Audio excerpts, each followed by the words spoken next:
Contrairement à ce qu'on peut penser, l'économie sociale, ce n'est pas un secteur d'activité. Parce que dans le fond, on retrouve des entreprises d'économie sociale dans tous les secteurs d'activité. C'est davantage une façon de concevoir, la façon de faire les affaires. C'est un autre paradigme pour faire les affaires. Puis ce paradigme-là a comme particularité de mettre le rendement économique au bénéfice du rendement social. Et le rendement social, c'est quoi? C'est soit le rendement pour les membres qui font partie des entreprises d'économie sociale ou le rendement pour la communauté. Le lien d'usage, c'est un élément qui est distinctif dans les coopératives. Il s'agit vraiment de la relation qui existe entre un membre et sa coopérative. On s'attend à ce que le membre participe à l'objet de la coopérative. C'est aussi la relation de droit et de responsabilité qui existe entre le membre et sa coop. Par exemple, dans le cas d'une coopérative de consommateurs, le membre va consommer dans sa coopérative, dans une coopérative de travailleurs. L'emploi du membre va se réaliser au sein de sa coopérative. Cet élément-là distinctif, il est important, là. Ne vient pas que des droits avec le statut de membre, vient aussi des responsabilités sous forme d'engagement, participer à la vie démocratique, la vie associative, pour faire en sorte que l'objet de la coopérative se réalise, et non pas seulement sur le plan économique, mais à la fois sur le plan social, sur le plan des aspirations. Ce qui est particulier aussi, c'est que dans une coopérative, le membre est à la fois propriétaire et usager. Donc, pour devenir membre de la coopérative, il faut être en mesure, il faut avoir la capacité d'utiliser les services ou les produits de la coopérative. À titre d'exemple, si je veux devenir membre d'une coopérative de consommateurs, de ma coop alimentaire, je peux très bien le faire parce que j'ai la capacité d'aller consommer dans cette coopérative-là. C'est une des distinctions, finalement, qui est vraiment importante. On est à la fois propriétaire et usager. Dans le cas d'une entreprise à capital action, c'est pas le cas. Je peux avoir des actions de Bombardier et n'avoir absolument aucun intérêt pour la motoneige, ne pas être propriétaire du motoneige. Et une autre caractéristique de la relation d'usage qui est important de noter, et la loi sur les coopératives le dit de manière très spécifique, la relation économique entre le membre et sa coopérative n'est pas un moyen de profit pour la coopérative. C'est un moyen de répondre à un besoin. Le concept de propriété dans les coopératives va s'opérationnaliser par le biais du capital social. Donc, les membres détiennent, souscrivent à des parts sociales.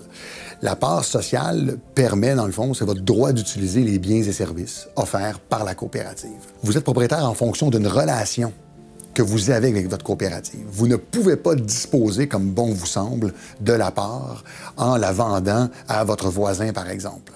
Et c'est une différence fondamentale avec le capital action d'une société par action, où une fois que vous êtes propriétaire de l'action, vous pouvez l'utiliser pour voter, vous pouvez récolter les fruits, donc les dividendes, et vous pouvez le vendre à qui vous voulez. Et si l'entreprise est cotée, bien, c'est sur un marché secondaire qu'on appelle la bourse que vous pouvez échanger. Si on compare aussi avec le modèle de l'organisation à but non lucratif, l'OBNL, l'OBNL, c'est une personne morale qui est indépendante et personne ne peut aspirer à la propriété de l'organisation à but non lucratif. Alors, 3 modèles différents avec 3 types de propriété et celui de la coopérative et de la mutuelle est clairement spécifique en étant basé sur la relation d'usage. C'est ce qui caractérise la propriété. Ce qu'il y a de particulier dans l'économie sociale, c'est que les décisions, les choix et le pouvoir des personnes n'est pas basé sur la possession du capital. Donc, qu'on soit dans une OBNL, une coopérative ou une mutuelle, les décisions sont prises, souvent on dit un membre, un vote. Si on prend par exemple une société par action, le pouvoir dans cette société par action est fonction du capital qui est détenu par les personnes ou les sociétés qui possèdent l'entreprise. Si une personne a 75 % du capital, bien, elle va avoir 75 % des votes dans la prise de décision. Dans une coopérative, la décision se fait un membre, un vote. Nonobstant la quantité de capital que la personne a mis pour aider à créer ou faire rouler cette coopérative. La capitalisation elle est essentielle pour assurer la solidité, le développement, la pérennité de toutes les entreprises, quel que soit leur statut juridique. Dans le cas des coopératives, il y a 2 distinctions principalement. En termes de capitalisation, on peut utiliser les parts privilégiées et la réserve. En ce qui a trait aux parts privilégiées, c'est au moment de la redistribution de surplus. Dans certains cas, on peut émettre des ristournes au comptant ou sous la forme de parts privilégiées. Les parts privilégiées, elles sont remboursables, mais selon des modalités qui sont déterminées par les règlements de régie interne et aussi en fonction de la santé financière de la coopérative. Le deuxième élément distinctif en matière de capitalisation pour les coopératives, c'est la réserve. Donc, au Québec, c'est une obligation légale de constituer une réserve. La réserve, c'est la différence entre les actifs et les passifs. C'est vraiment la coopérative qui a la réserve comme capitaux propres. Elle est donc impartageable et inaliénable.